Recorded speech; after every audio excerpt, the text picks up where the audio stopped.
Namaste, namaste everyone. Thank you. Very good. Very good. Thank you. I just want to take opportunity again to, before we start, to say, bless this time that we have together today. Always it's going to be like this. Full blessing for the time we are spending today. By grace. Always for the highest.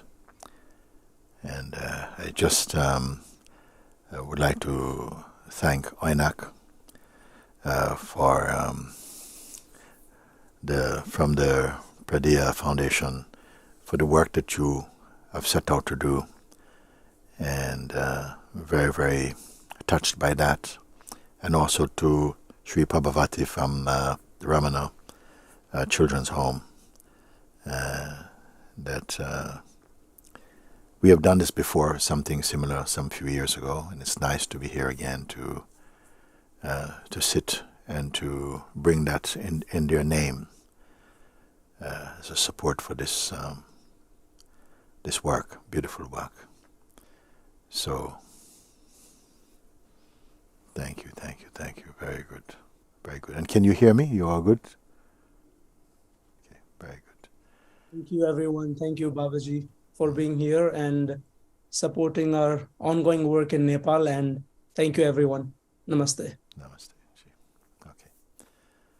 Very good. Okay. What are we going to share today? Okay.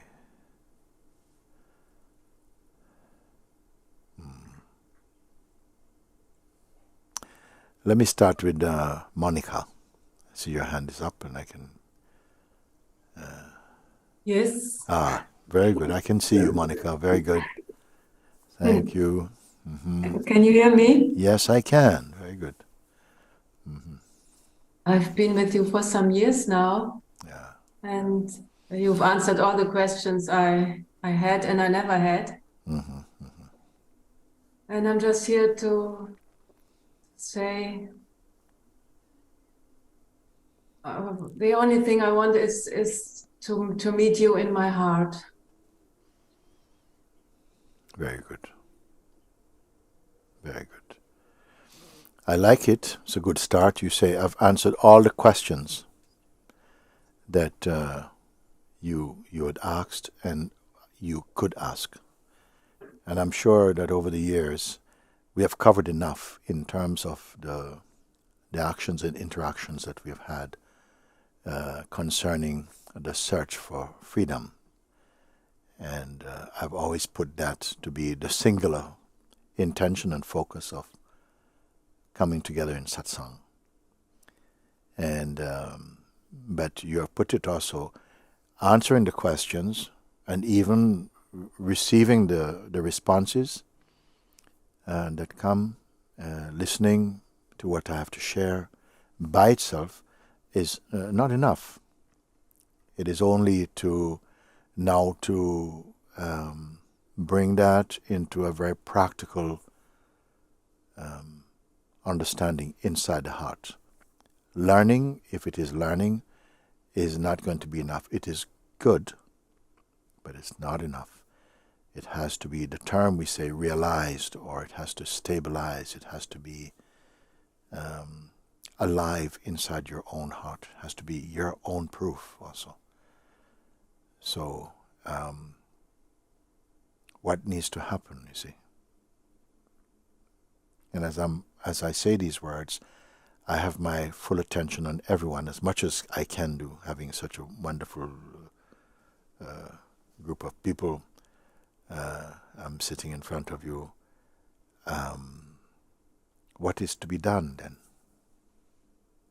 We have already gone past something that questions and answers, knowledge certainly at a verbal, mental, intellectual level is insufficient for a complete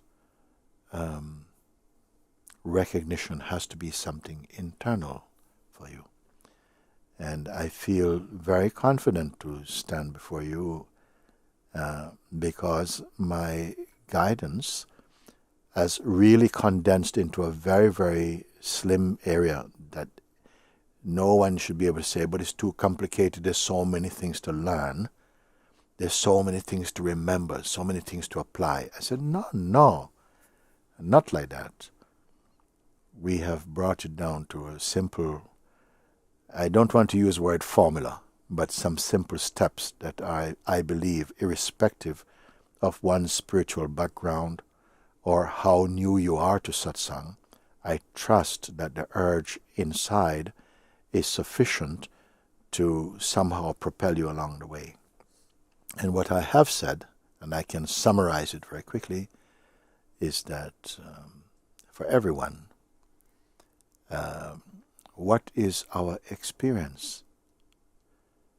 Generally, we'll say whatever it is that comes up in the mind from the past or from some intention in the future, whatever comes through the senses, all these are perceivable phenomena. They are coming, appearing for some time, going. Very often we somehow become engaged with them, and to become engaged with them, we take the flavor of personhood. So you become personal with them. You say, this thing is affecting me, I want to, and so on. And we speak very comfortably with that self-reference as a personal entity. These are my experiences. This is how I try to apply the best I can with what is arising in me through my mind and senses. So this is common for every human being. But what I've shared, and I feel everyone, if you stop for a moment just to reflect on that, is that whatever you perceive or experience through the mind or the senses, including the natural sense of oneself as a particular individual, all these things that we perceive are unstable. They come, they play, they go. Much of it, some of it, we retain in memory, some link in memory. But even the things remembered also are fickle, they are not firm, because even if you had the most accurate memory, your moods contribute to the way things are remembered, and something that was felt to be on one day very important, very, very important, another moment is not interested in it at all. So we are constantly experiencing the variable. Things are coming and going. And what to be made of that? Why am I making some point of that? Is nothing to depend on there in any profound way. Our moods are changing, memory is changing, perception, very, very subjective. All of this is changeful. This we can, I think everyone here can verify through their experience. It is true. So what is to be done then? What is to be done? If all that we perceive through the mind, through the faculty of memory, through the intellect, through the senses, are simply the comings and goings, the daily traffic of thought and emotion, feeling, ideas, projections, dreams, all these things, what is there to rely upon? And even the sense of ourself, ordinarily the one for whom the world is appearing and for who has to live in the world that they perceive in their mind, even this one is not stable. So next point, if all these things are perceived to be unstable, okay, they come and go, and so because of the comings and goings, we create a kind of relationship with them, but they come and go. But what is to be understood by that? Well, first of all, if you can verify that everything comes and goes, you, the one who is verifying everything come and go, relative to the things that's coming and going, you must be stationary. So what is coming and going, not just the memories and thoughts and feelings, but even the sense of yourself as a person also keeps changing. So I'm going to add that into the field of the comings and goings. So something must be, a place must be more stable to observe. These are very changeful states. So what is more important? The changeful state, or trying to control the always changeful state, or to be in the place which is less changeful? And I'm sure you will say, of course, I mean, if it was not the possibility that I could observe and verify that everything I see is coming and going, and there's a habit to identify with them, to go into some relationship with these sensations, and that happens almost for everybody it happens. But now you found something.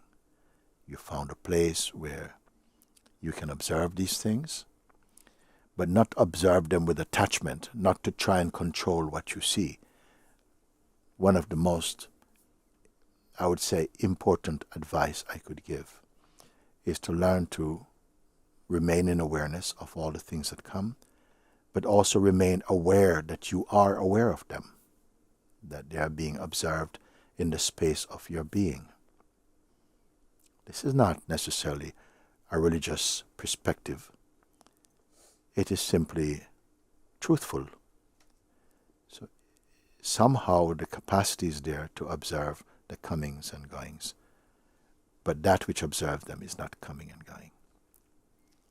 Now, what has really not made that as powerful as it's going to be for you is because we keep going back like some reflex to the personal identity, which is much engaged with trying to manipulate what it perceives, and it's not able to manipulate them. It does not have that power. So I say, stay only in the place of the awareness and be aware that you are aware, and not the traffic that's coming up in the form of sensation and memory and desire and projections. All this you can be aware of. Simple exercise. Simple exercise. And I say, though, that in the beginning, for most people, when they try to do it, if not used to it, they will feel a lot of resistance will come up. Why resistance? If what you're searching for is a stability within yourself, a peace, you see. And then even if some turbulence come, turbulence is also perceived in you. You don't have to engage. You may feel it energetically present in the body. You may feel the breath is racing, the pulse is beating, the nervous system is trembling, but that's not qualities of the witness. The witness is totally untouched. The witnessing is totally untouched. And I asked you to join me with this and take a look from the perspective I am offering and introducing to you. And I have so much confidence. I said, even in one session, we can do it. What is the obstacle to true satisfaction, true solution, true stability? What is the obstacle? Habit. The habit. Like some reflex, we find ourselves again trying to control and to identify and to, in fact, when we do identify with the phenomena of the mind, you are not good company for anybody. Actually, nobody wants your company because you are in a disturbed state. Would you not agree? We're in a disturbed state, and we maybe go to a company to try and distract us from our disturbed state. And maybe for a few moments we can get distraction. You go watch a movie, or you go and to a restaurant. You can be distracted for a bit, but it comes and goes. You see? So therefore I say, persist. The one who is really sincere, it doesn't matter if you fail 100 times. You persist, and by, you become much more stable in it. And it doesn't take long, even on the first try. We begin to, if you hold off from jumping into the samsara waters, into the trembling waters, you just remain that you're aware of those as sensations and thoughts, but somehow you're honoring your detachment, your capacity to be detached from it, look how quickly things change. In a short time, we're experiencing something that many people, maybe most human beings, don't consciously become aware of. That the peace is a peace that arises within you. You didn't go outside to find peace. Just by this simple exercise of not connecting up with the mind flow and the usual habit, but just as in the same way you can remain detached and be aware of like this. That is all. I feel what's the problem? They don't believe me. And I'm not asking for belief. I'm saying, hey, have faith in me. No, have sufficient faith to put it to the test. You see, anybody put it to the test, I know that very, very soon you come into that experiential state of tranquility and peace. It doesn't mean it's the end, though. It's not over. The mind will come again. The momentum of habit and condition will come. But again, each time it comes, it can only appear to you who are already here. You are already the space of consciousness that things appears inside. If there was not ego or personal identity, nothing is wrong with your life. Nothing at all. It is only the false sense of self that begins to take credit for or feel abused by, and that identity creates all this trauma, all this pain. So that's the first thing. So again, I present it as a synopsis, a simpler way of putting it again. What do I say? I say, learn to observe your mind, your person, and its world. Not by turning this way, you don't have to falling like this, but just by sitting inside your own awareness, letting the mind arise, not trying to suppress or to control mind and so on for a moment. Sit with that. Sit with it. Some things will come that feels very, very juicy, and many things will come, they are medium juicy, and some things will come that you hardly notice at all. And be aware of them, but don't panic. Honor your capacity to observe with detachment. Keep at it. And so powerful it is.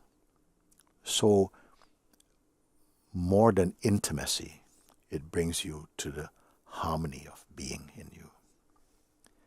And I'm beginning to recommend it. Do it in the morning, even for 5 minutes you sit.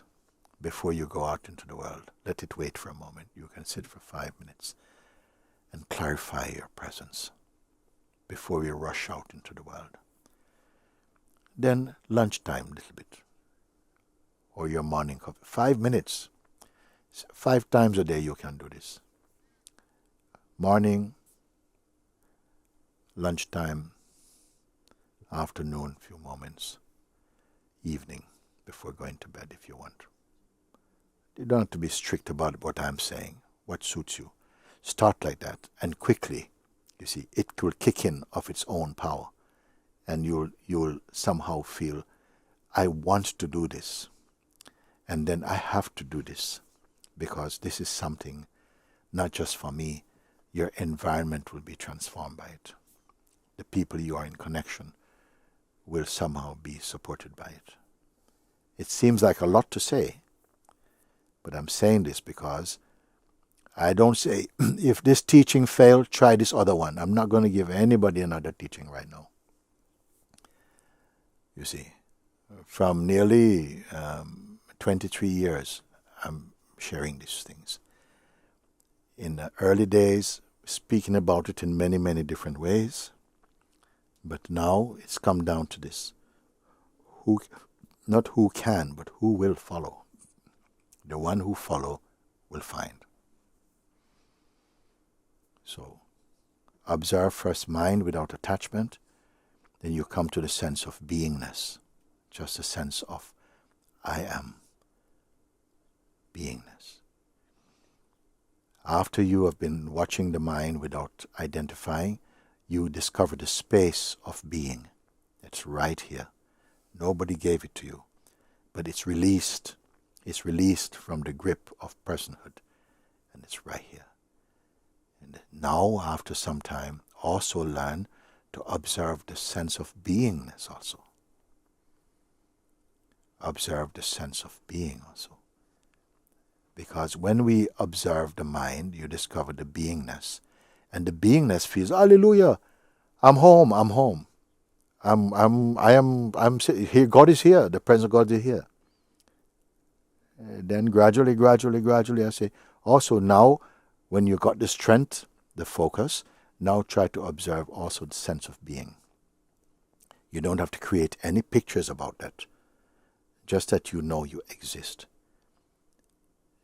If you know the mind, and then you realize that you're the one who is watching the mind also, then you realize that you did somehow evolve to a higher state, now to be not just the person suffering the mind, but now you're the witness of the person and its world, the sense of being. You practice this, sit with this. It will continue expanding in ways of peace, a deepening of your joy and wisdom. Then what after this one now? Then begin to observe the beingness itself. Why? Because now you say, but even this beautiful state of being, there's awareness even of this. And be with this. That's not a mental learning. It's very direct and it's very sweet.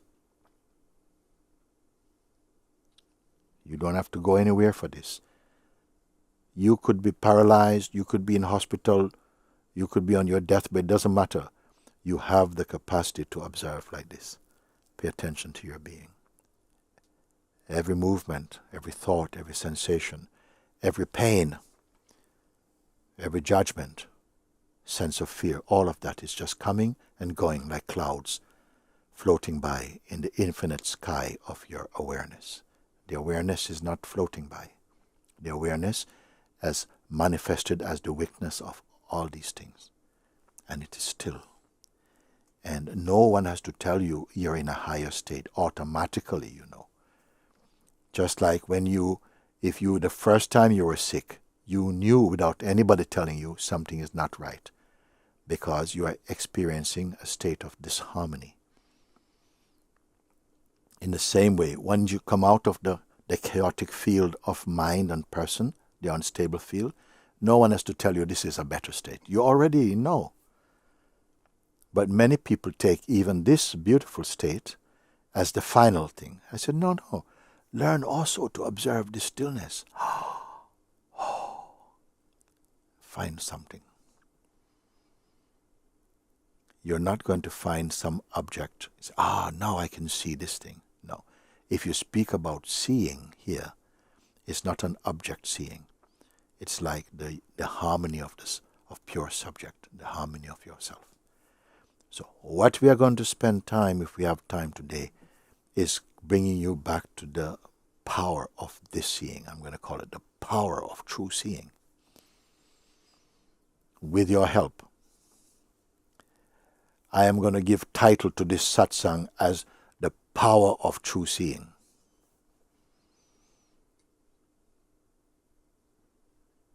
From the first.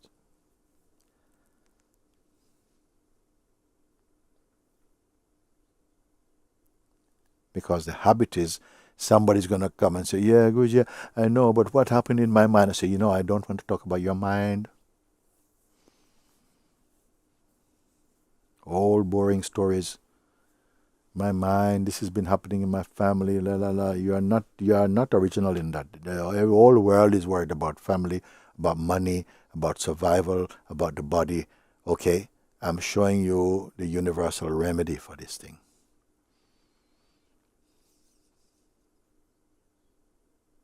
Because when you're sitting inside your heart, you're not a sufferer.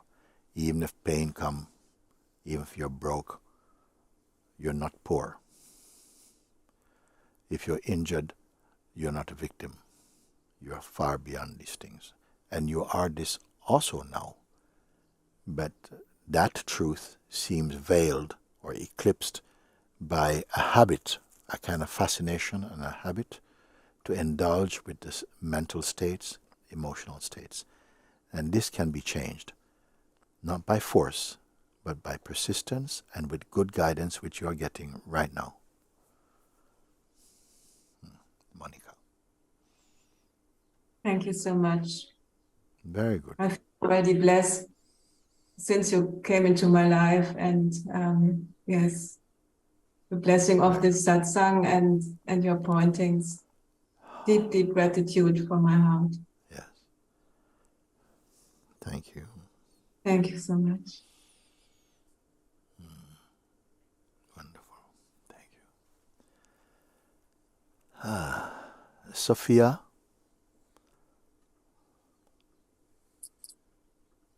Hello. Hello. Thank Hi, you hi. for giving me this opportunity. Very good. My opportunity also. I've got a question about how to embody my highest expression by being in the stillness and by being in the awareness of that I am everything and nothing at the same time. How am I able to serve for the highest good of all?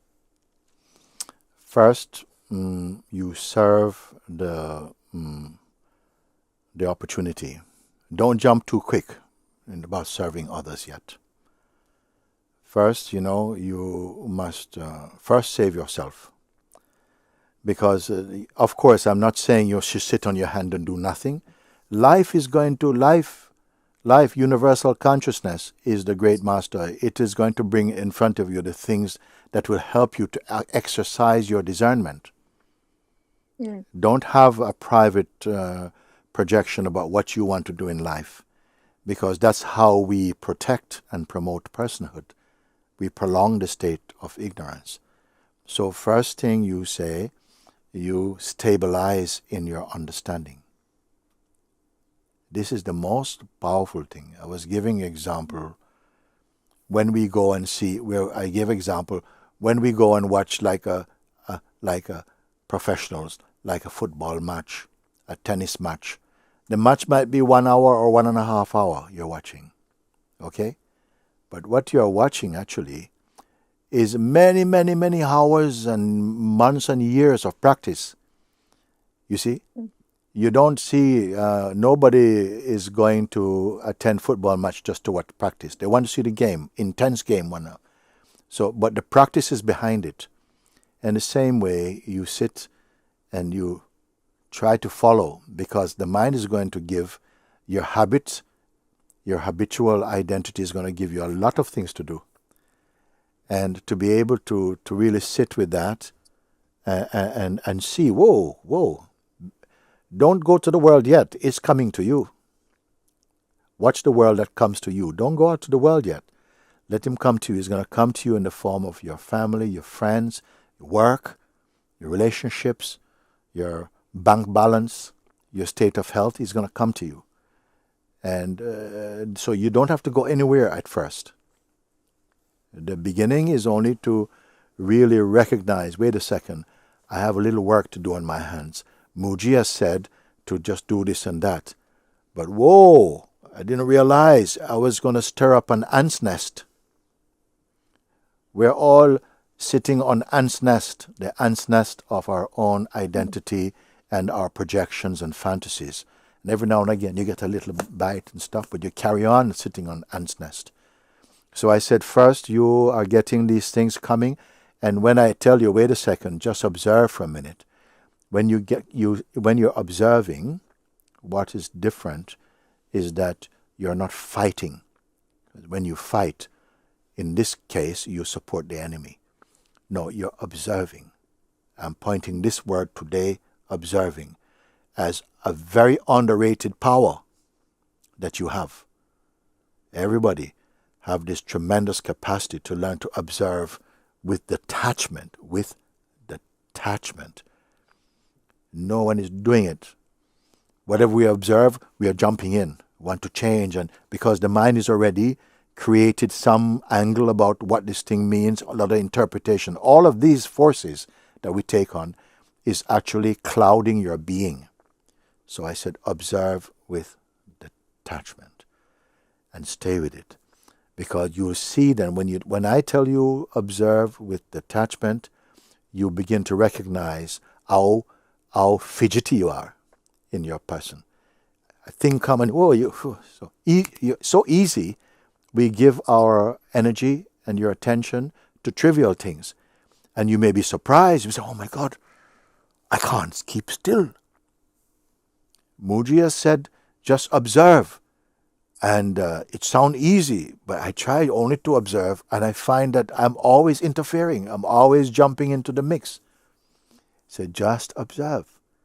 And then the mind will tell you, oh, you're not getting anywhere. There's no use observing only, because nothing is changing. And we're inclined to believe that because you believed it before. And each time you believe something, it comes alive for you in some way.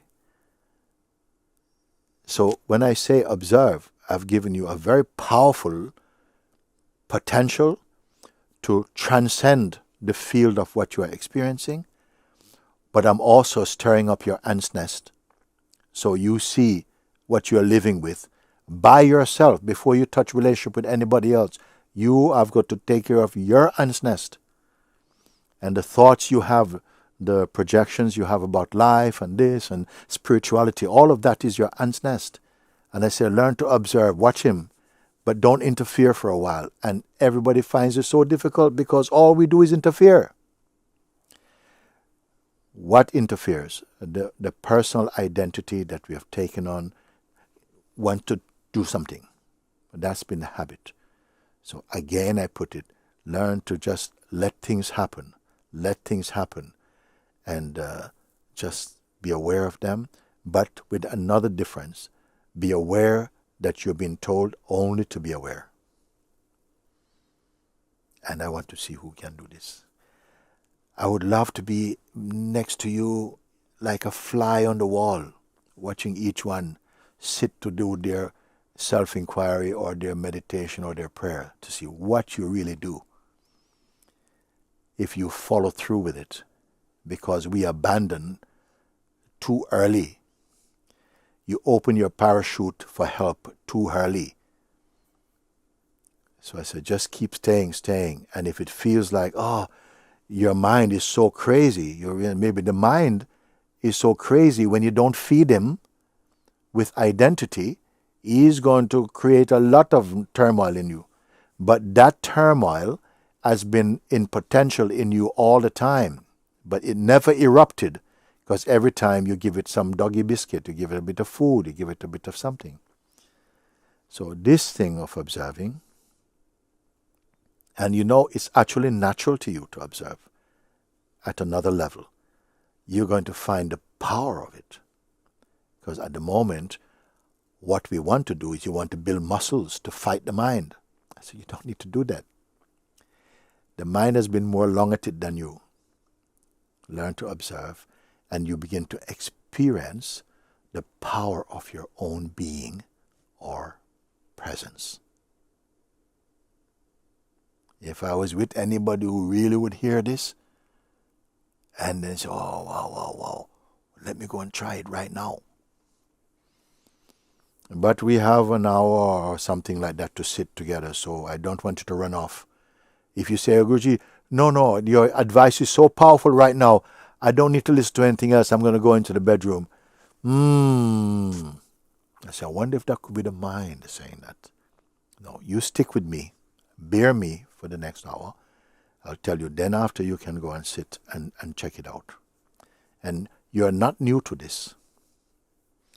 Actually, you're not new to anything. You've experienced it all before.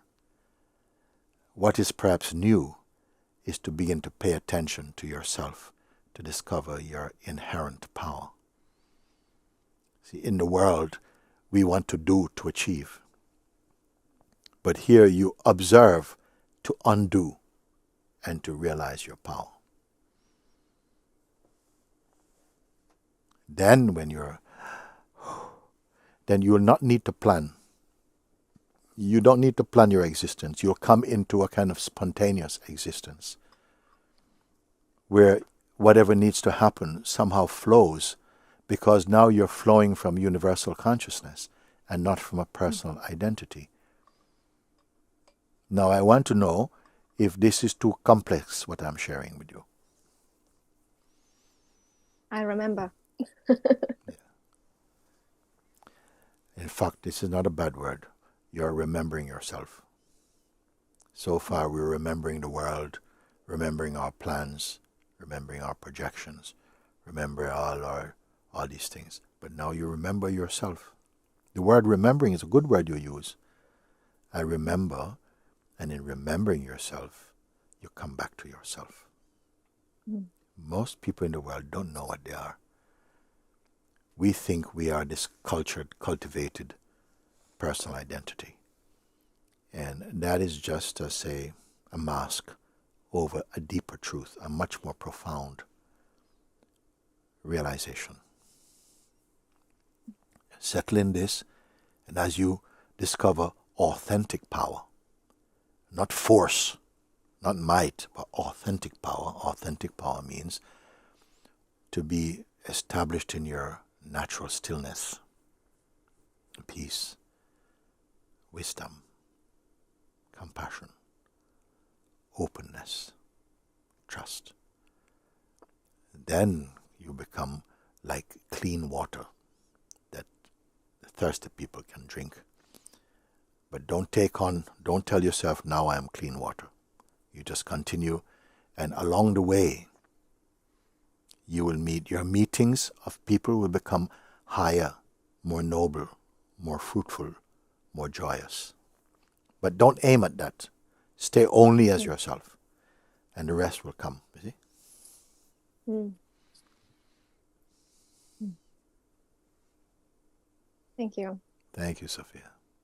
I especially remember the moments as well when I was observing my person act in ways or behave in ways or be in ways which I was impressed in a way. You were impressed? I was impressed because Okay. I was not interfering. It was like... Yes, I see you.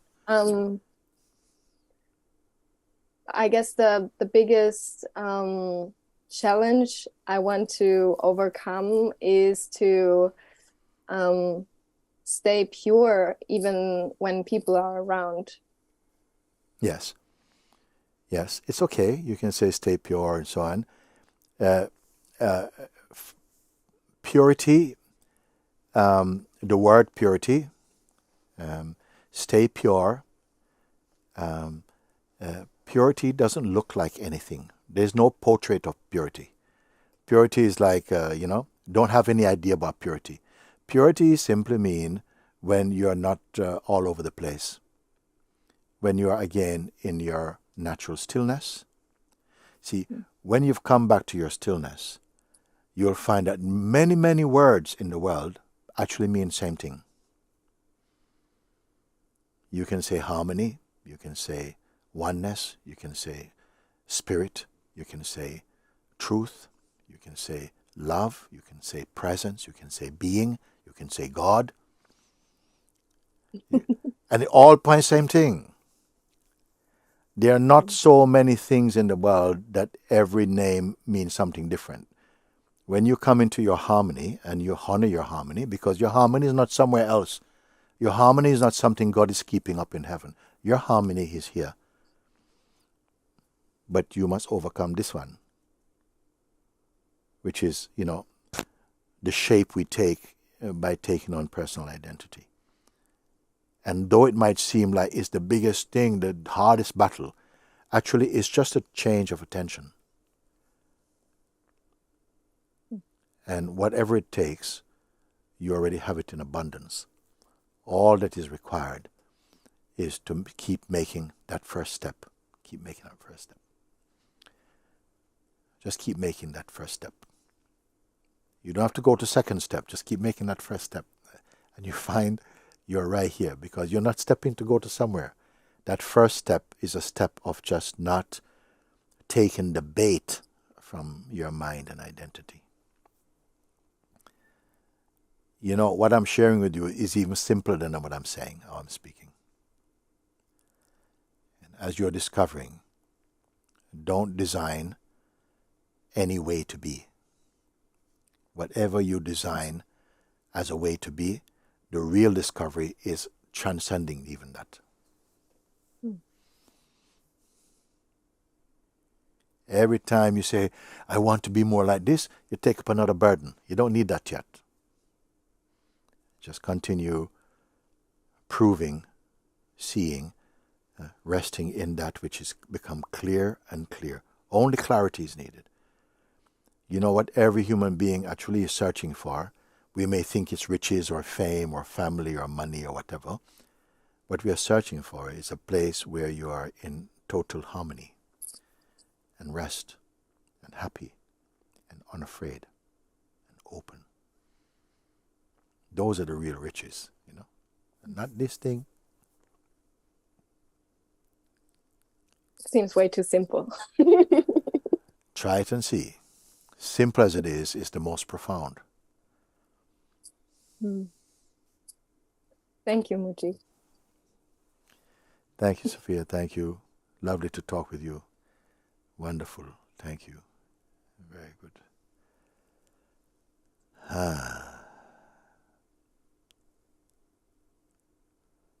Jay? Namaste, Mooji. Namaste. Namaste, Jay. I first met you actually in 2020 on one of your online retreats, and my life has not been the same since then. And what you're just saying just now resonates so much with me, because life has a way of flowing since that time. Anything I perceive, good and bad, in the last few years has just been in that state of observing. And I have so much love for you and for the teachings and for everything that it's brought to my life since then. And my mind, even sometimes I was observing coming in, like, don't ask a question, you know, it's stay out of it, and it's I have a lot of gratitude, a lot of gratitude. The mind itself, you know, the kind of what I call the Maya mind, is so cunning, it can even pretend to be on your side in your inquiry. It can be pretend to be supportive of your freedom. But it says things like, you know, no, you don't do this, no, don't do that. It's like a dialogue more than an intuition, and there's a subtle difference. It's almost like some tell you, no. But gradually, in your own way, you're discovering an equanimity, an equilibrium, very naturally comes when you observe more than just always act and react. You take a moment just to sit with it and to clarify your own being and presence. Because when you come to presence, it's not noisy. When you come to presence, feel very stable. It's as though you gain weight in emptiness. It's a funny thing to say. Like you suddenly feel much more stable, and not like a flag blowing in the wind. You something feel more. The flag can still be there blowing in the wind, but it's anchored in this stillness in you. And as you entered, there's joy that comes. And that joy is not just to enjoy, it's not for joy riding, but it is an indication that you're coming more into your harmony, into your balance. And you'll naturally want to protect that. At the same time, we have still the hangover of certain habits that can kind of creep in. So the work may feel, I still have some way to go, keep looking. Don't worry how long the way. There's no long way. Actually, the way is always here. The way is always here. Say, yeah, but I have a long way. No, the way is always here. You win your battle one thing at a time. If you really understand something really well, you'll find that you come into an understanding of many things you did not think. Like one true point where something is really understood and followed opens up into a big space for you. Otherwise, if you do by the itemizing nature of the mind, you feel one thing after another thing, and there's no end. You're always pruning, like pruning a great banyan tree. By the time you think you come to the last leaf, there's already 100 coming up behind you. The nature of mind is like that. But here I'm not saying to prune, I'm saying only observe, and don't interfere so much until you receive your power back. The power is a power not to destroy, but to understand and to harmonize things. And I've met, as you just said to the last person you spoke to, I've met more and more people, kind of like a sangha, and more as the time's gone on since that satsang in 2020. I've met more and more people that I've been able to speak to who's going through the same things or the same realizations. But recently, at the same time, I've been going through people that's also trying to almost put me off the path as well. And I'm wondering if it's all a projection of my mind, because it all feels like a dream, both whether I'm meeting people who's having the similar conversations or I'm meeting people who's almost telling me that I'm dreaming. And I'm wondering if that's just all a projection. Yes. Sometimes the dream tells you you're dreaming. Also, I would say we need the contrast. You need the sense of struggling sometimes. You would not choose it, but universal consciousness in its wisdom and loving nature will bring you things that you're gonna have to work through a little bit more to exercise the muscle of discerning. So sometimes people will come and they'll say some things to you, and you feel like whoa. It brings a sort of depression inside yourself, raises doubts. Then what you must do is to transcend those doubts from your stillness. It's not even that you need to believe this and believe that. Just work with what works. We are not imparting some 21st century philosophy. I'm just saying, just work with this and you'll see. And your discernment also will be able to clarify because sometimes people say something because they can also be intimidated by your presence. It could be friends also. This is a funny thing. That people are friends, but they feel something from you and they don't feel comfortable with it because maybe it sort of puts light on some shadows in their own self too. And so they'll try.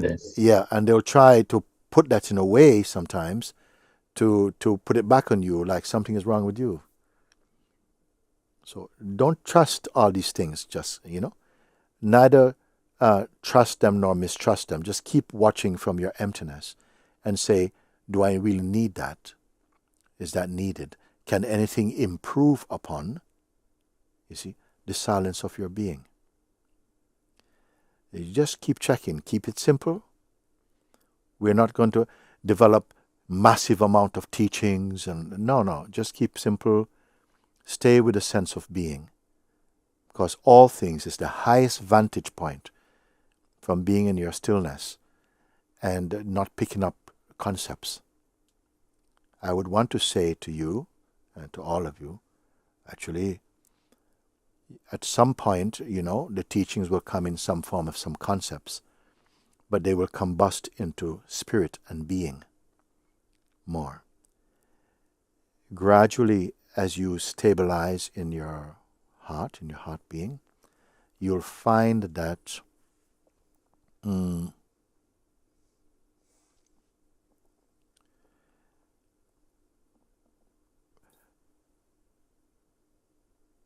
there's not so many things to control. In fact, your attention just condenses in a certain way that you pay attention only more and more just to the sense of being. It seems almost oversimplistic as an advice to offer you, but how powerful it is in its fruit. We don't have to, as a matter of fact, you'll find that there'll be a reducing of your conceptual repertoire. because the mind is full of concepts. Beingness is not impregnated with concepts. It's altogether different. And so at a certain point, all that's happening in the mind and the world is not pertaining to the purity of your being. And the thing is that the more we are in concepts, the more they seem real and the more they seem appealing also. Make use of the concepts which serve you. But you have to know what it means to serve you. Not to serve your person only, but to serve your greater being. And what does it mean, serve the greater being? It means that it does not engender stress and anxiety, but they will come. Sometimes you will experience stress. You will experience states of anxiety. You will experience a sense of turmoil. You will experience the feeling, a sense sometimes, I'm getting nowhere. But it will pass. And then be replaced with an immense sense of harmony and peace. So these kind of things will be like this for a while. One time you'll feel, oh, everything is so perfect. So perfect. And next minute, oh, whoa, what's happening? Oh, no, I'm making it up and all these things. And another point, you'll find that you're in the middle, where one is like that, one is like that, but you are not to this door that's swinging like that. It just comes. It just comes. Don't expect necessarily, some people come into this and straight away they experience the power of it. Then later on they start to experience some turbulence.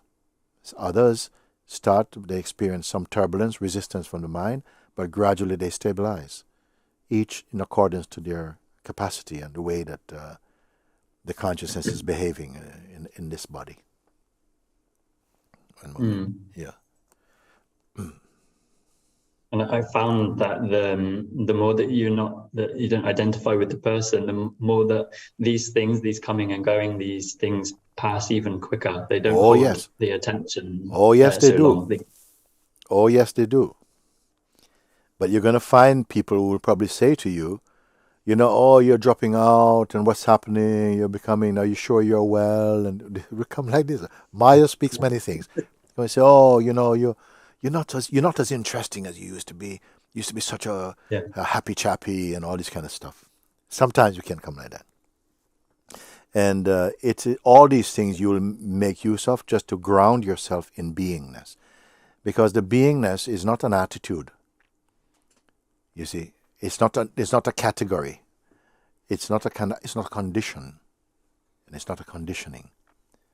In fact, we are somehow deconditioning many things that actually limits your expression.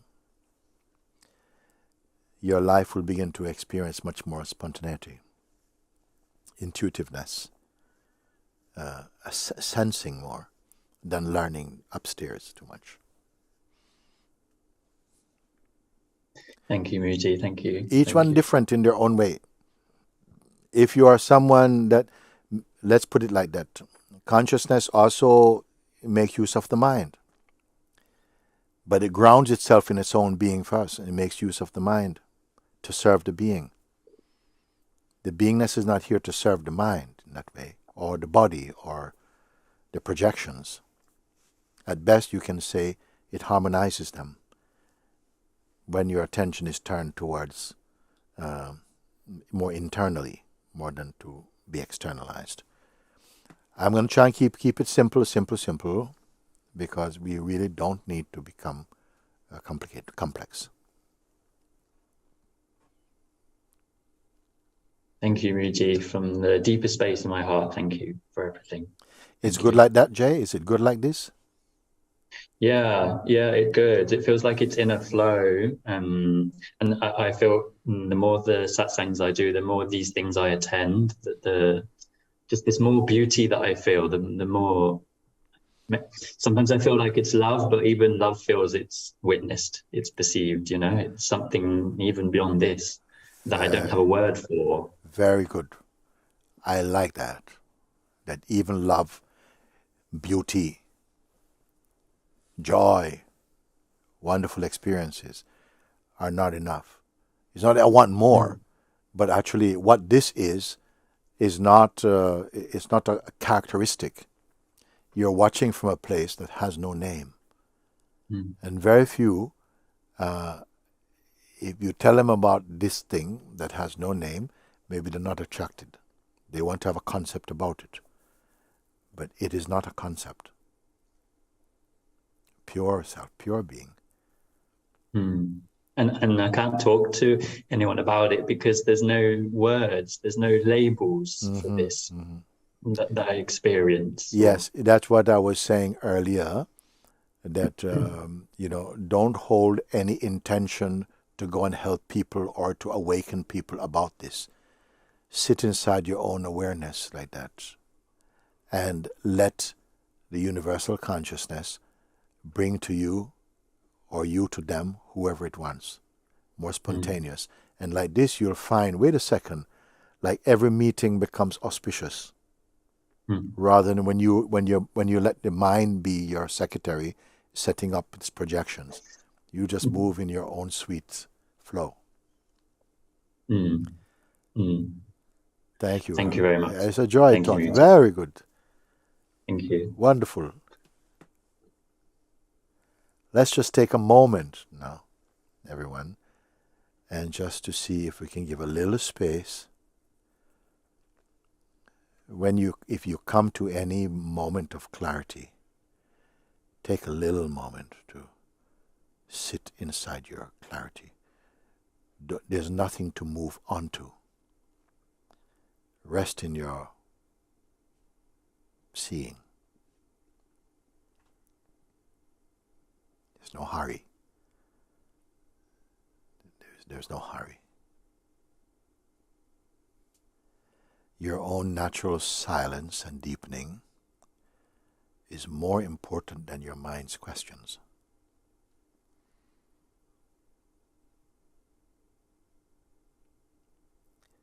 Now, I've come today to sit.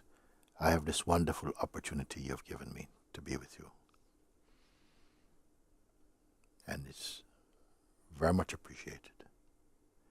I remind you that whatever it is of the highest that you are searching for is already the truest in you. It's not being held in some divine vault somewhere else. We are simply undressing of all the concepts that clog up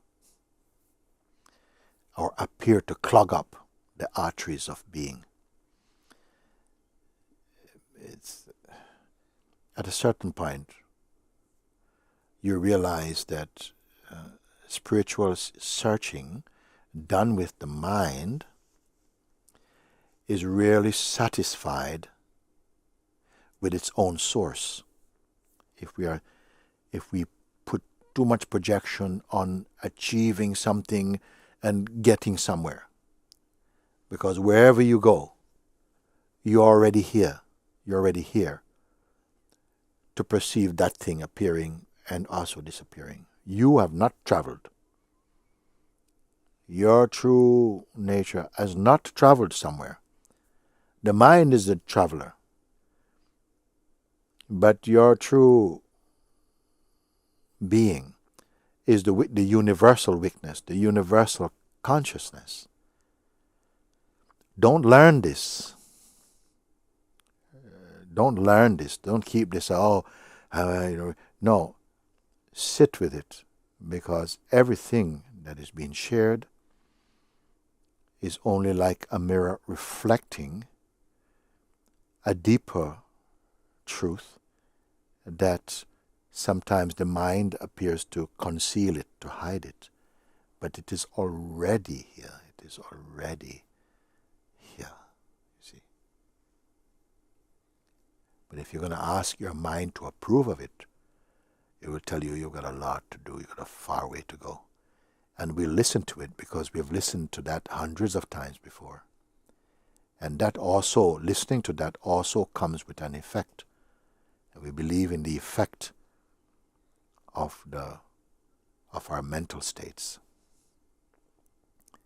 Beingness, the power to to observe rather than merely to manipulate, to be conscious, and to realize that your consciousness is not pointed in a particular direction, but it's more a kind of panoramic openness,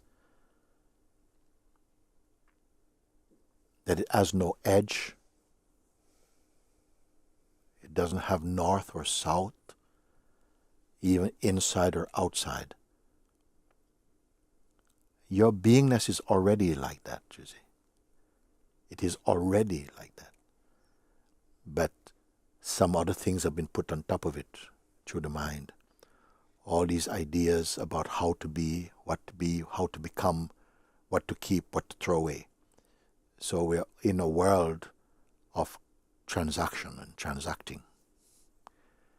So, and it feels also in that climate, in that field, we are getting somewhere because things are moving. In the dynamic expression of consciousness, things are moving.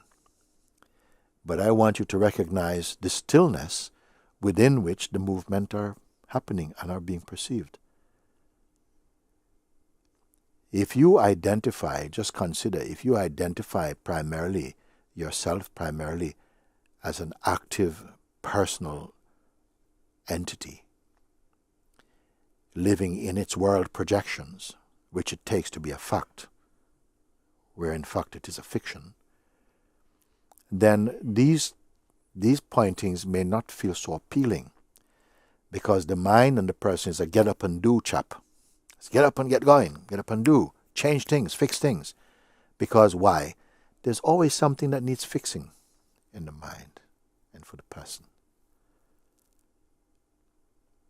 So you have very little space to rest inside your own awareness. And you have the waking state to conquer this, to transcend this. Because in your dream you're not going to do it. In deep sleep you're not going to do it. So in the period of your waking state, of your phenomenal waking state, you must make use of that to transcend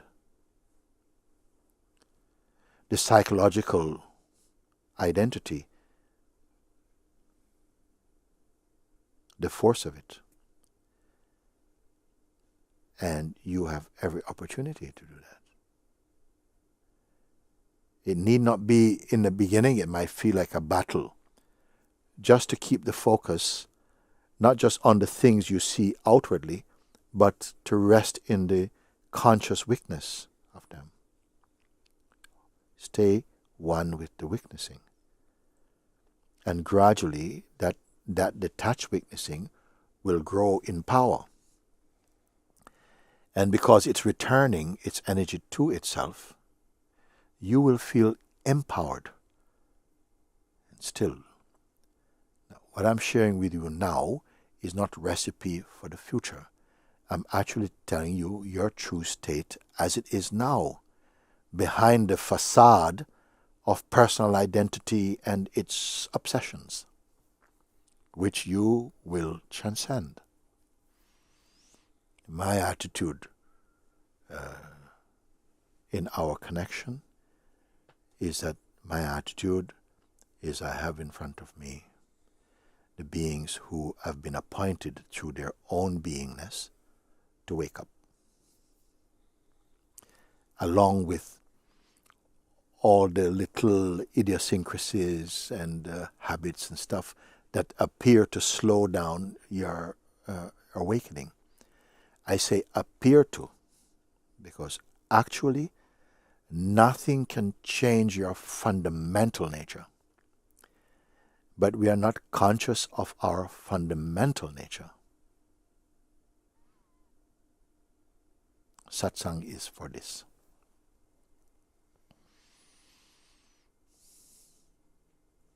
Don't give it to your mind. Your mind has its own form of satsang.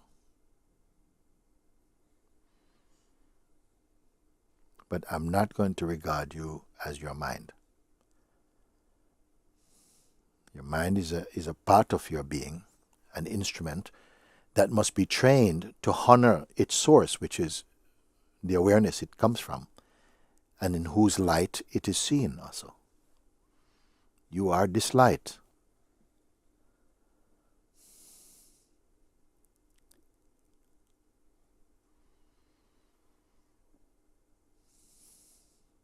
Very good.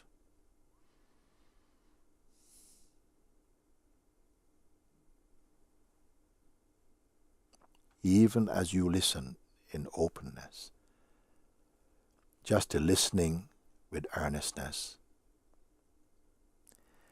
you are experiencing the grace of your own being unfolding in you.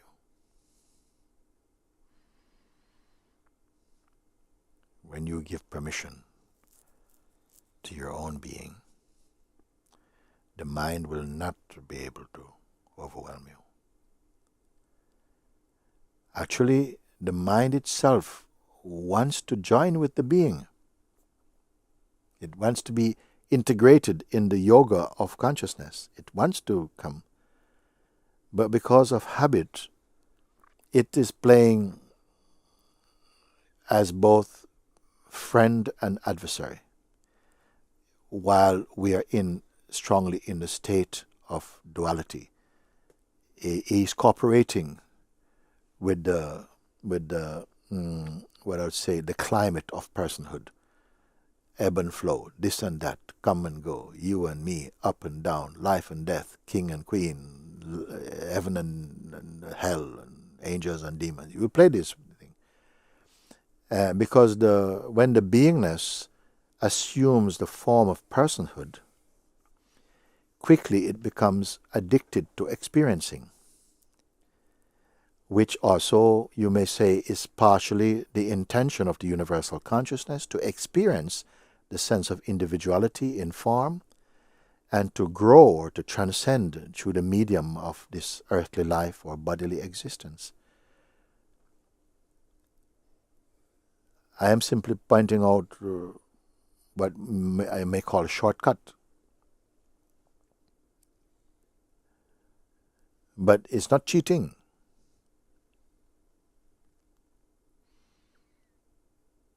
If it is cheating, God wants you to cheat ignorance, to cheat ego and conditioning, if you want to use this word.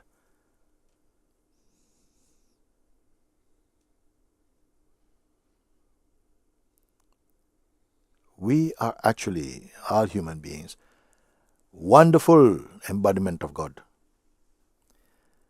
But and our heart is really the radiant, actually, in this loving consciousness. At the same time, we have this strong feel of duality, where in these forms we are prone to take identity strongly with the forms. The form itself does not compel us to be identified with it. Your form, if your name is John, your body doesn't know it's called John. So somehow it is the beingness itself that is manifesting also in the form of a name. And I am this body, I am this person. That all this complexity. And in a sense, we both enjoy and suffer the complexity of personal consciousness, the mode of personal consciousness. But also, what is the purpose of life if not to keep transcending, if not to evolve? But an intelligent being should understand, to what am I evolving? Where am I evolving towards? What is it? And some beings will tell you, actually, you're evolving back to your own original nature. That's the highest meaning of evolution for human being. If you are evolving merely by possessing things, all these things are perishable. The atoms that make them are not perishable, but the forms that they create are perishable. And the form that you identify is perishable. But your being is not perishable. And to make use of time, to discover the timeless, to make use of this life, to discover your limitlessness, not as a person, but with the seeming personal instrument, you will still use it to transcend the limitations of personhood. I hope you don't hear this in some complex way. Even the nature of words, they somehow veer towards complexity. That's why as you begin to learn and listen with your heart, you say, oh my God, but it's so simple. But if you try to learn through your head, it's, oh my God, this is too advanced for me. This is mind saying. You are before all things that appear in your world. Because it's to you that they appear. And if something appears, it must mean that it appears to something which is already there before it.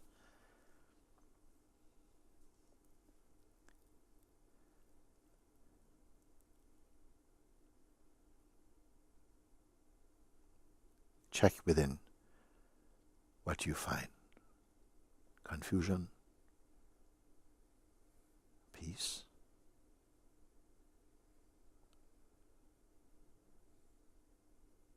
some refreshing new concepts, what you find. Even if you should find the greatest amount of teaching, it is just a teaching floating in an immense stillness. That stillness is yourself. Once we take the identity with a form, we are not able to appreciate the formless. Not initially, but gradually. And as you begin to discover your own innate formlessness, you don't want to go back to form. You don't curse the form, but you are freed from the attachment to the form. The form is not cursed, but the form with the idea and identity, I am the form, is deformed.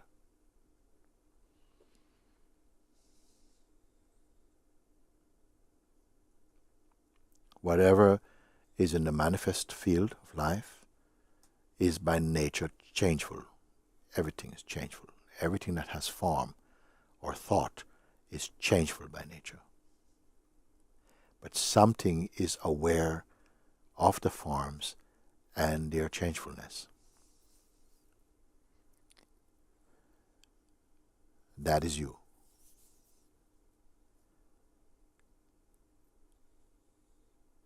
Even your body is changing. You keep checking the mirror every now and again. Body is changing. Something is observing this changes, but it is not. Even it is observing the change of mind, of mindset. The change of identity is watching. Why? Because it is not an identity. That is the purity of the formless.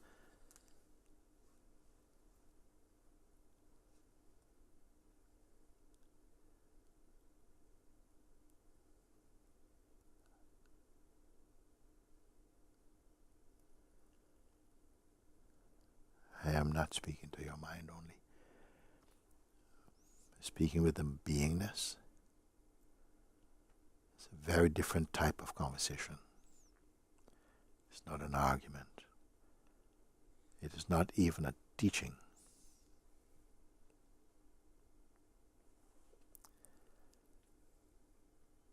Like a calling or a reflecting, a stirring, a reminding, a recognizing, a recognition.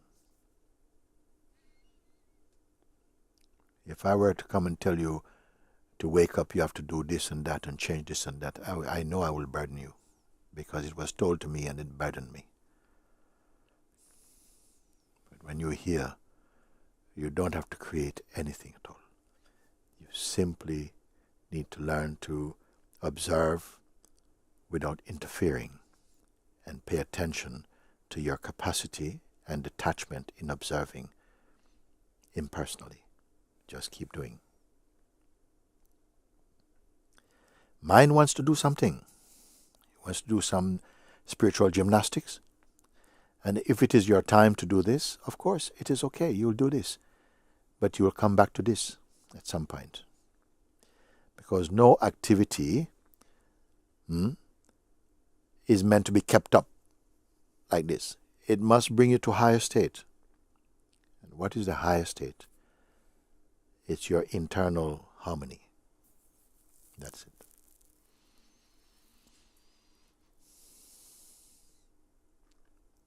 So I'm going to go back now and see. I still have some yellow hands on the screen. Who wants to say something now?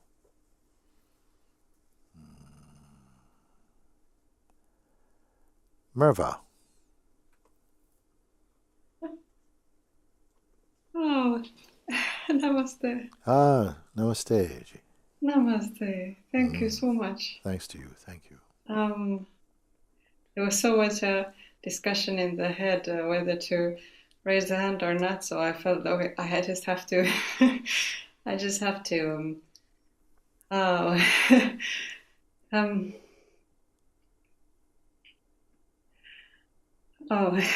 heart is beating so much. It doesn't matter. But lately, I've just seen in so many things it's coming. Like you were saying about this ant's nest, how satsang is like bringing out everything.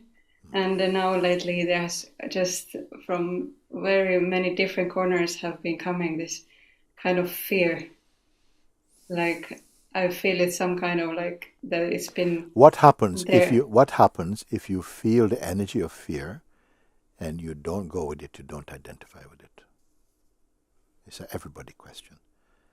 You don't say fear should not have come, but you can feel if you want to slow it down, you can seek what is the message in the fear. What is the fear coming to tell you? Is it personal or impersonal? Stop for a moment. Energy of fear comes. What is its source? Is it personal or impersonal? Personal.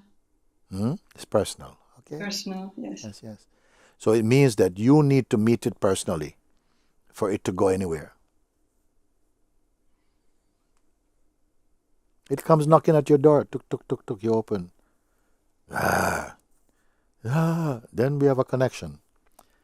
But if you experience the energy of fear, and I say, don't try to stop it, but just step back into the place of your neutrality and let it be there. Something that requires a bit of training, a little bit of discipline, because it's almost like it's untraining something. Because the reflex is to connect, and then the show begins. But if you allow the energy of what you may call fear or excitement or agitatedness, just let it sit, let it come, let it happen. But recognize that the awareness, which is already there, and the awareness is not stirred up by it, it's the personal sense, the identity that's stirred up by it. So both the identity and the fear, they're like two sides of one coin. But the awareness in which they're seen is not that coin. It's quite apart. And you all know this. If you have been listening to me, you all know it. What is missing is to persist with it. We have a sort of a come-and-go relationship with your own being. Sometimes we honor it, sometimes you don't. And of course, we don't have an external policeman taking note of your success and failures. Of course, and sometimes we will feel pulled into the stream or pulled into the noise of the mind. And don't be hard on yourself. Don't slap yourself about it. As soon as you recognize, then somehow you just dismount. You're just back again.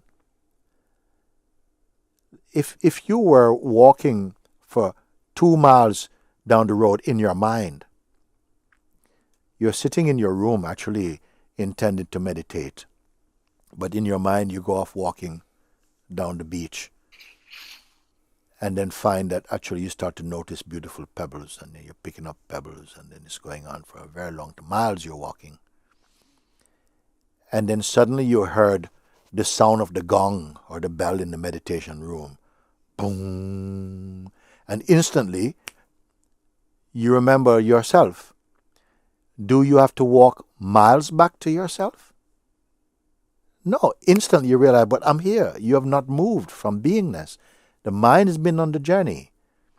And the same way, when you continue to get this exercise of just observing for a while, and you'll begin to really enjoy it. In the beginning, it might feel a bit of a struggle because you're not used to it.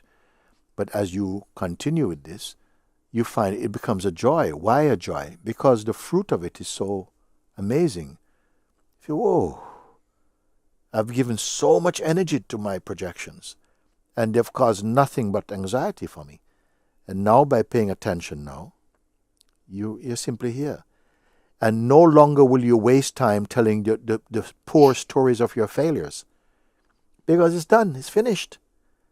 The moment you're sitting again in the heart of your own being, the memory for failures and how the mind, telling the stories of the mind, is itself what I would call resurrecting the mind energy. You don't need, everything is gone. You're in the now of your being. Be always in the now of yourself. But I don't want to give it as, start this new exercise called the now of existence. We say here, when we move with those close to me, I say, keep your mind in beingness. Keep your attention in beingness. Keep your mind in spirit. And it's enough to say that. I don't have to make a lecture about it, because those who understand, they know. They immediately...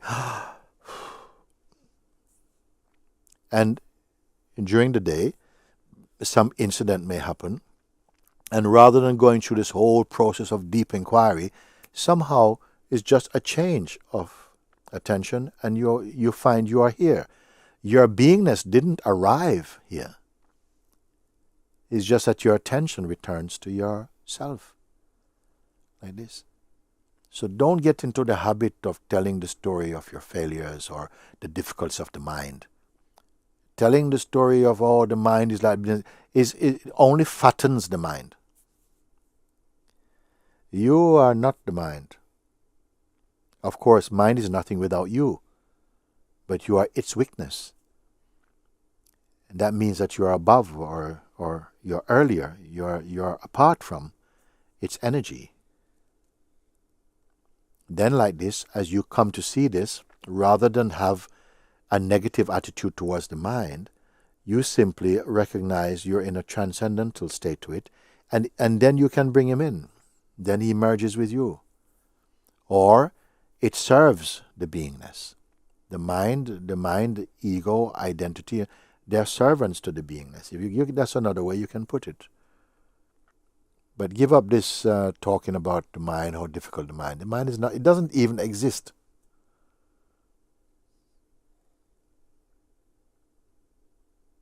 What it means, it may sound really radical thing if you're new to this for me to say your mind doesn't exist, when it seems that it so much exists.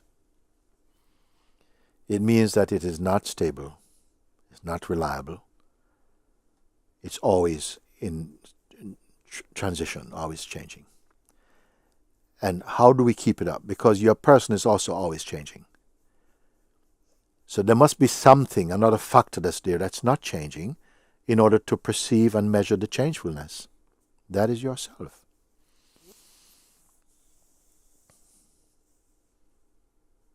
Good. Good like this for now. We'll leave that for now.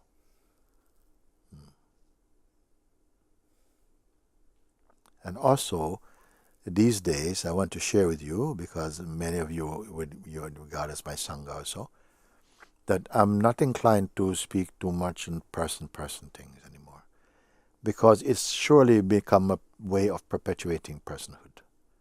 I want to talk about you. I want to meet you in the beingness. Then you can say, well, what happens is, from the place of beingness, I find that the mind still comes with a very intrusive energy. Then we can talk about that. And quick, tick, tick, tick, you can fix it. If you take the attitude that your mind requires a monumental treatment, then it will take monumental treatment. But if you, at some point, you realize it's not worth the time to give that to that guy, then it starts to dry up. Its power dries up. Because if you don't give it fuel, it cannot run. When I say the mind, I don't mean the mind in its own. Mind has a cosmic aspect also. But where I'm saying mind, I mean mind in its relation to the sense of yourself as a person. That combination doesn't work. It's a bad marriage. It doesn't work. Let mind return to its original nature. When you observe mind, then it slows it down. Watch it. This is science. You observe mind, and you see it slow down. If you don't identify, watch him. Just like this, he starts to slow down. And don't try to celebrate. Just observe. Don't give it food, and he slows down. And you know what happens when he slows down? He's happy.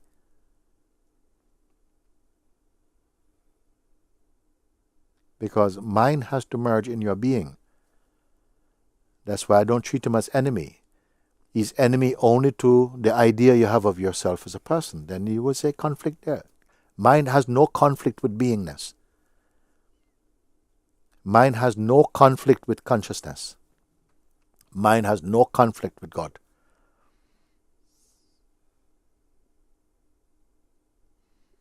Only when it becomes the form of an entity, then you may have struggle.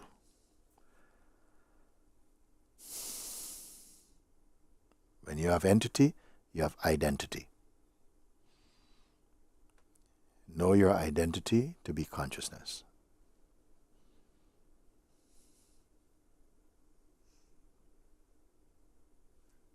These things I'm telling you now, they are the delight of your heart.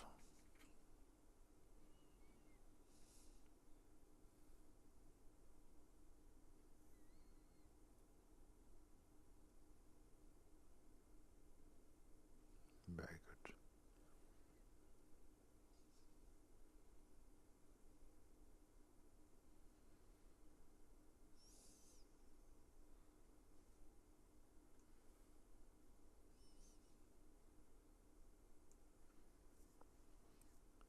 The consciousness, the sense of beingness and its world is yours.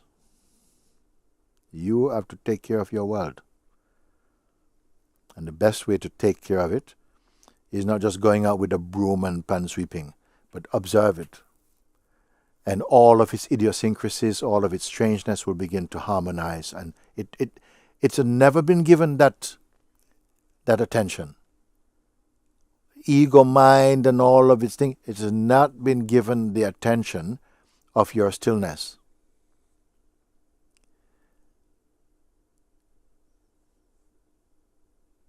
Now, when I say this, I don't mean observe the mind and be the stillness. No, I said, no, actually, just observe and be detached without waiting, without preferences. Just stay empty and observe and be aware, be self-aware also that I'm here. Sometimes I give an example. Imagine you're sitting in a room, a quiet room, quiet, calm room. You're alone there. You're comfortable. You're alone.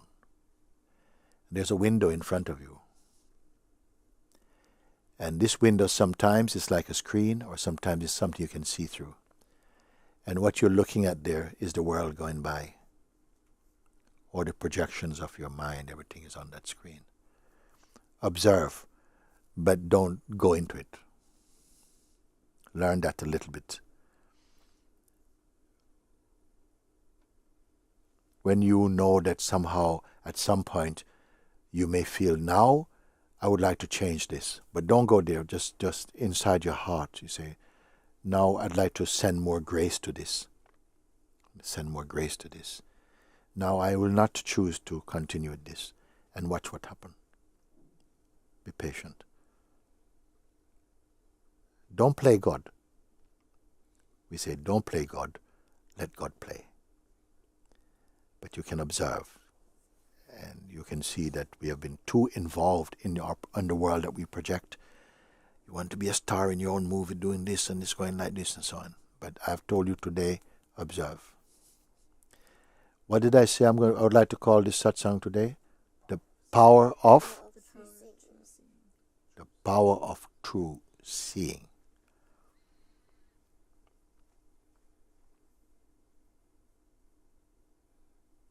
This seeing is the observing of the world on this side of the eyes, the observing of the world behind the eyes, the observing of the world of thoughts and feelings, and now the observing of observing, the awareness of observing. This is the seeing. If you follow that, you'll find that you come to a place, the place of seeing is not a busy place. It's a stillness, rooted in peace, firm yet empty. And you'll wonder, why have I not given this level of devotion to such a power within me?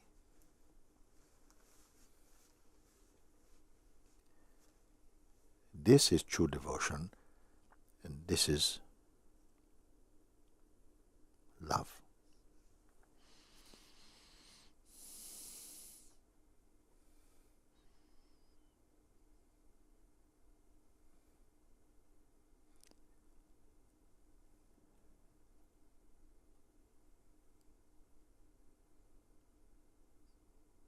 Now, this today, we are recording this satsang, and I have my team here. We make available. It's available for you to go to and listen again to any part that you feel is relevant for you.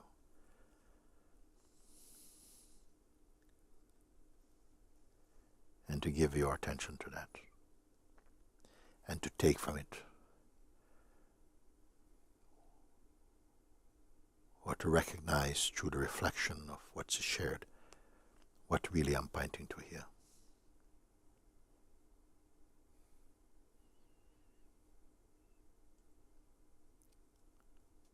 And that is all the cure you need. All the setting things right are right.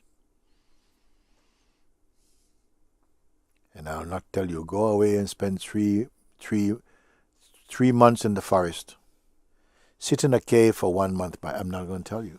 Sit in the cave of your own being, in your little room or anywhere under a tree, and exercise this. Keep looking. Look when the mind is like this, and look when the mind is even like this. Until you find that here, nothing changes, whether the mind is like this or whether the mind is like that. The seer is unchanging.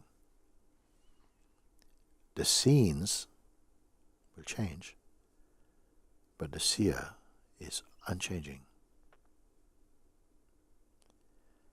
The seer cannot be seen. It doesn't look like, you cannot make a portrait of this seer. There's no self-portrait of this seer. It's formless. You are formlessness appearing in form.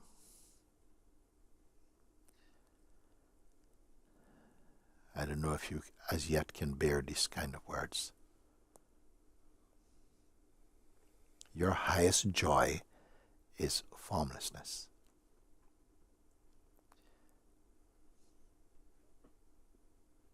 The silence of being.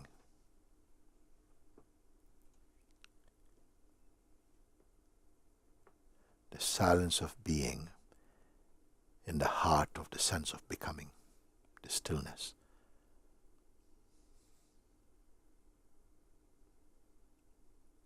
I'm not going to put in front of you, try and imagine. You don't need imagination for it. Enough imagining through the mind already. Nothing to project, nothing to imagine, not even to fix or become. What we are searching for is the thing that's most here. Everything else will flee, but he will not go.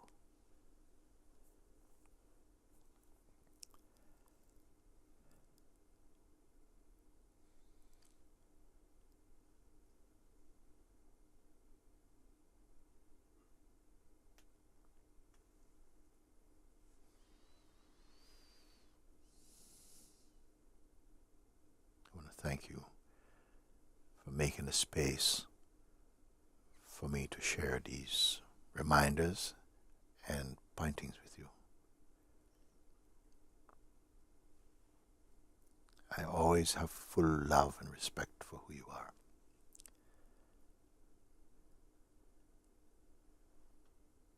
Becomings can be many, but the being is one. At some point you will come to see that even the sense, holy and profound as the beingness is, it is also the earliest emanation out of the Absolute.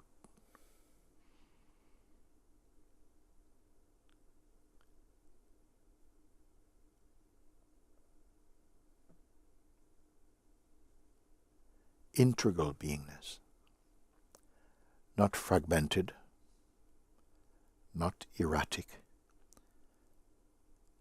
But it doesn't matter, because even if one's actions was very dynamic and so on, it doesn't mean your being is not still.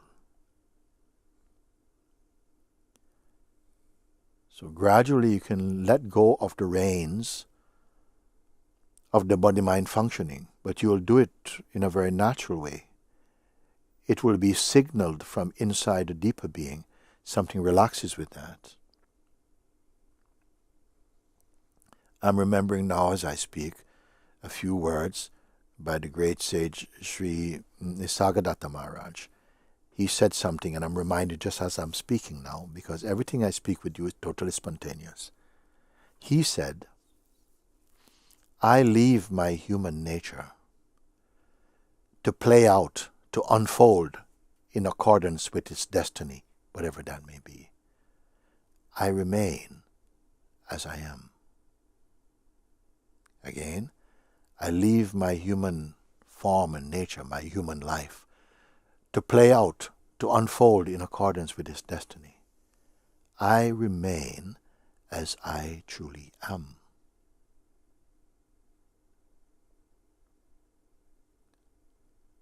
That's very profound.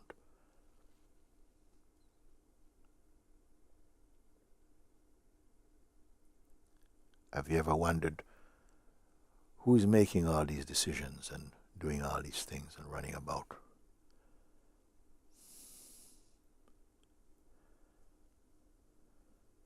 As you, again, give more attention, as we ought to and can, to starting with the place of that empty or neutral weakness, who is self-aware and yet allowing all things to unfold, we automatically come back to our heart. So, again I encourage, please do this. Follow this. I've said before, this is a tree that when it is planted, it bears fruit immediately. And I've said this a number of times, and I say, for as long as the breath is inside this body,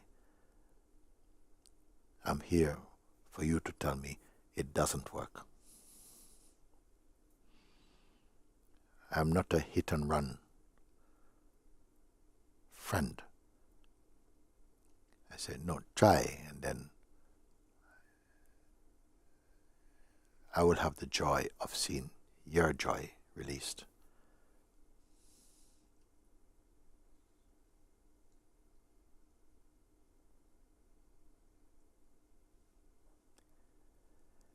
But actually, I'm not waiting.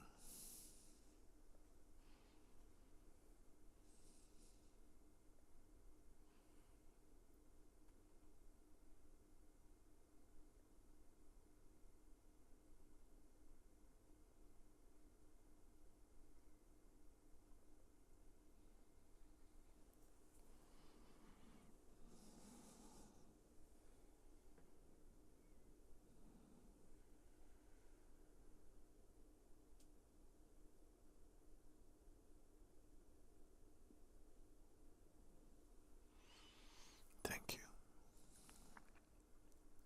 So may it be that I announce and pronounce this blessing.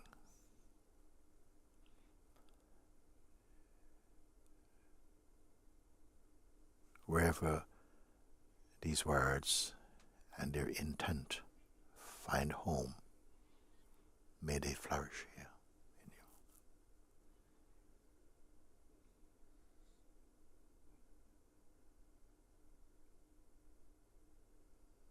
All praises to the Supreme, Universal Consciousness, Mighty Lord of the Universe, who dwells in the heart of all.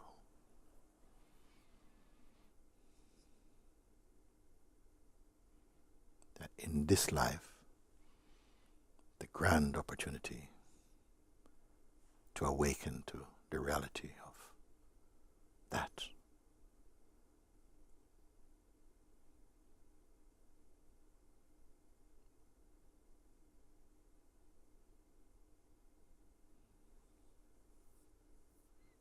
Thereafter be timelessly fulfilled, happy and free.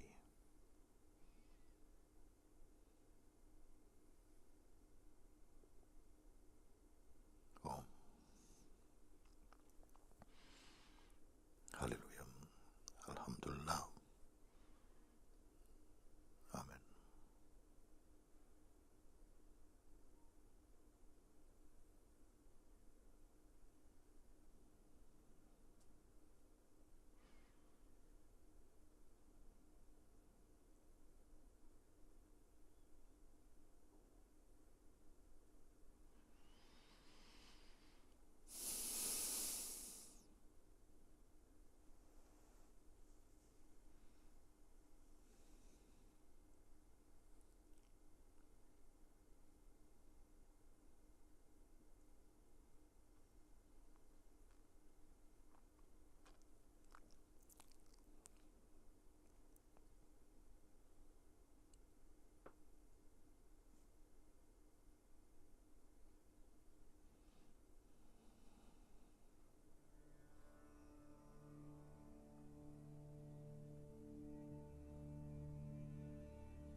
मैं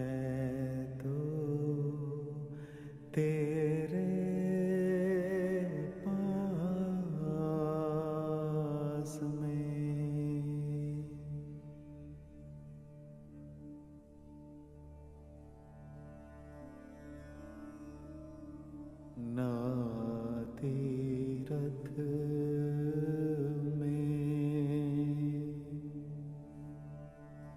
ना मूरत में,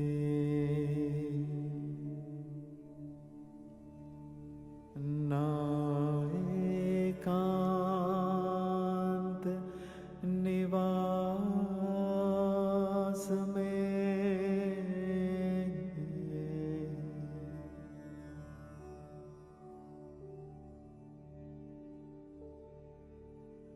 ना मैं जप में,